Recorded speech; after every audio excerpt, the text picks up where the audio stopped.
j'ai besoin vraiment des deux. J'ai besoin vraiment de cette évasion jusqu'à l'extrême, dans des choses comme ça très... Parce que je sais que ma vie est quelque chose d'assez concret et qui me plaît aussi. J'ai vraiment deux choses, ces deux pôles très forts quand même chez moi, très équilibrés, je sais pas, mais aussi forts presque l'un que l'autre, je crois. Oh, j'ai un peu abusé du champagne, mais c'est tellement bon. Vous savez que je reviens de Tansonville. Ah, j'ai une lettre pour vous. Je crois qu'elle a vécu l'enfer. Elle a du cran, ma Gilberte.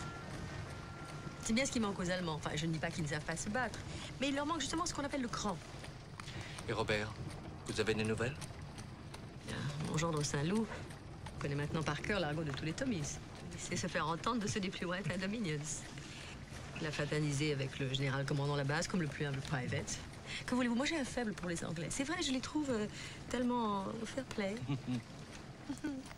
A priori, comme ça, il y a quand même l'idée du temps qui passe et Proust et une certaine nostalgie, de mélancolie. Très grande mélancolie. Oui. Oui. Heureusement que la vie, c'est pas vraiment ça, parce que là, c'est vrai que c'est quand même la fin, c'est très mélancolique, parce que c'est vraiment des personnages qu'on a vu exister pendant longtemps et qu'on les voit à la fin de leur vie. Donc, c'est vraiment une tranche de toute la... C'est un moment particulièrement...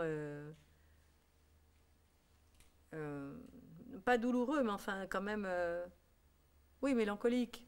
Un regard, en plus, de quelqu'un de mélancolique sur le temps, sur l'angoisse des femmes, de vieillir, de ne plus être désirable, de ne plus être... particulièrement le personnage que je joue, qui est très bref dans le film, le personnage d'Odette, qui est une femme, qui était une femme assez coquette, assez frivole, qui a beaucoup vécu pour l'amour et pour les hommes, donc qui est assez... et l'amour filial aussi, elle aime beaucoup sa fille, mais bon, c'est... Oui, c'est assez mélancolique, c'est... Mais... C'est ce qui vous intéressait, c'est ce qui vous a poussé ou c'est... Non. Non. Non, franchement non. Non, parce que alors ça vraiment, c'est pas vraiment quelque chose qui m'attire encore beaucoup. Je suis pas pressée d'aller vers quelque chose qui me guette, hein, franchement non. Non, j'ai le temps, j'irai à très petits pas et je ferai tout ce que je peux pour profiter du paysage autour en attendant. Éloigne-toi un peu, on va rater les actualités.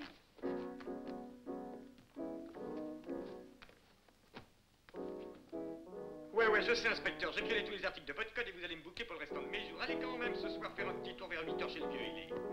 Vous risquez d'y rencontrer votre petit copain au Tarzan empoisonné.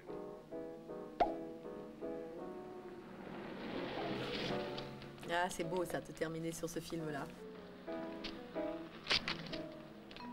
C'est un de ces films vraiment les plus personnels et les plus riches, quoi. Je veux dire, qui dit le plus de choses sur la violence, je veux dire, de l'idée qu'on se fait de la vie, de l'enfance, du rapport à l'adulte. C'est un film extraordinaire. Et puis ça montre aussi que les actrices appartiennent aux spectateurs un peu plus que juste le temps du film, non?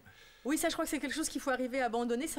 On met longtemps, je crois, à se rendre compte de ça, que quoi qu'il arrive, votre image ne vous appartient pas complètement. C'est pour ça, je crois qu'il ne faut pas trop lutter pour chercher à contrôler tout, parce que beaucoup de choses nous échappent, et d'ailleurs heureusement, parce que des fois c'est assez positif, mais il faut accepter d'abandonner quelque chose aux spectateurs. Et c'est vrai que des fois c'est difficile, c'est accepter l'idée qu'il y a quelque chose de nous qui, quoi qu'il arrive, peut appartenir aux autres, même si on ne le veut pas. Enfin,